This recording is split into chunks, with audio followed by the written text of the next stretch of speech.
Poucos temas na história da teologia cristã carregam implicações tão profundas quanto a pergunta: quem é Jesus Cristo? Não apenas em termos devocionais, mas na própria estrutura da fé que professamos. Desde os primeiros séculos, a Igreja buscou formular respostas à altura da revelação bíblica e da experiência cristã. Mas nem sempre as soluções apresentadas evitaram erros conceituais de natureza gravíssima.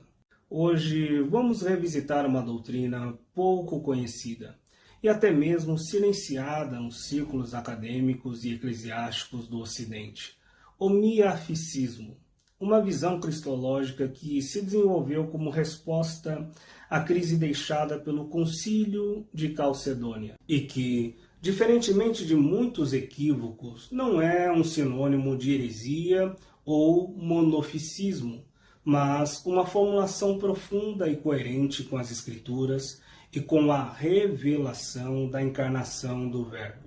Neste vídeo, abriremos este campo de análise teológica com seriedade e profundidade, buscando compreender o que realmente se afirmou no Concílio de Calcedônia, onde os conceitos se conflitaram e porque o miaficismo merece ser retomado como uma chave interpretativa legítima da fé cristã histórica. O silêncio em torno do miaficismo é gritante. Poucos falam sobre ele, e menos ainda o compreendem. E não são poucos os que confundem o miaficismo com heresias do passado como o monofisismo. Por isso, precisamos romper este silêncio. Enquanto a teologia tradicional ocidental cristalizou o pensamento calcedoniano, o Oriente preservou uma doutrina cristológica que remonta aos pais da Igreja e às Escrituras. O miaficismo, essa doutrina não apenas não contradiz a Escritura, mas resgata um entendimento mais coerente, menos fragmentado, da pessoa de Cristo. A crise da cristologia calcedoniana é notória. Embora afirme-se que as naturezas do Cristo são indivisíveis, na prática é comum vermos discursos teológicos que separam as ações de Cristo conforme cada natureza, como se houvesse dois sujeitos operando alternadamente. Eu preciso ser franco com você. Isso é mais do que equívoco pedagógico. É heresia velada. É nestorianismo prático. O meu objetivo com este estudo é muito simples. É expor que há um caminho antigo, porém esquecido, que precisa ser revisitado.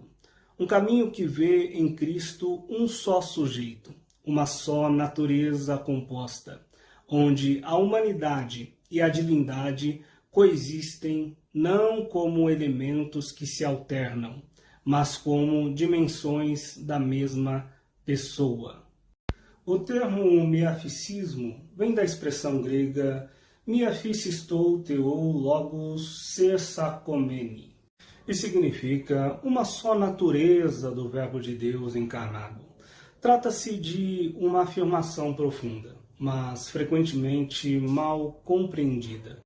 Diferentemente do monofisismo de Eutiques, que foi condenado por reduzir a humanidade de Cristo a um traço absorvido pela divindade, anulando assim sua plena humanidade, o miaficismo, especialmente na tradição de Cirilo de Alexandria e das igrejas orientais não calcedonianas, afirma algo profundamente distinto, que no mistério da encarnação o Verbo uniu a si de forma verdadeira e sem confusão a natureza humana, assumindo assim uma natureza composta, e não duas naturezas.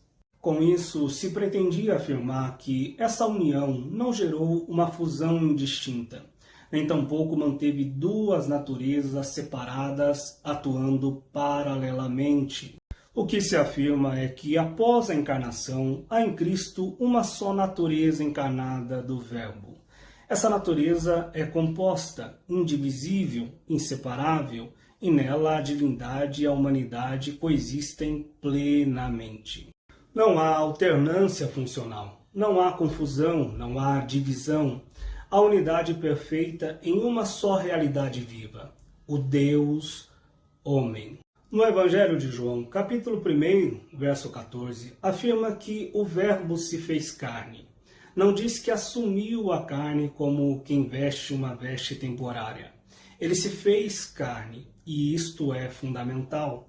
Colossenses capítulo 2, verso 9, declara: nele habita corporalmente toda a plenitude da divindade. Cristo é indivisível. Toda a sua obra foi realizada por um só sujeito. O miaficismo nos ajuda a ver que não existem dois Cristos em um. Um que chora e sente fome e outro que anda sobre as águas e perdoa pecados. Existe um Cristo que, sendo plenamente Deus e plenamente homem, age de forma unitária. O Concílio de Calcedônia, em 451 d.C., foi convocado para tentar equilibrar os extremos cristológicos da sua época. O resultado foi a definição de que Cristo é uma só pessoa em duas naturezas, sem confusão, sem mudanças, sem divisão, sem separação.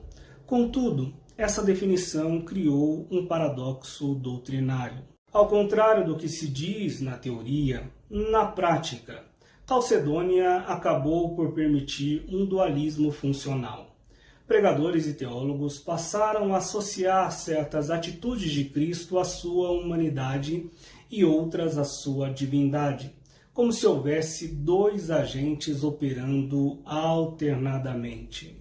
Isso resultou em uma cristologia esquizofrênica. Por exemplo, é comum ouvirmos que Jesus chorou como homem, mas acalmou a tempestade como Deus.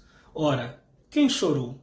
Quem acalmou o mar? Foi o mesmo Cristo, indivisível, Deus encarnado. Calcedônia não sustenta na prática o que afirma teoricamente, deixando esse tipo de argumento cristológico em crise e frágil. É importante observarmos também que o credo calcedoniano afirma que Cristo foi gerado do Pai antes de todos os séculos segundo a divindade.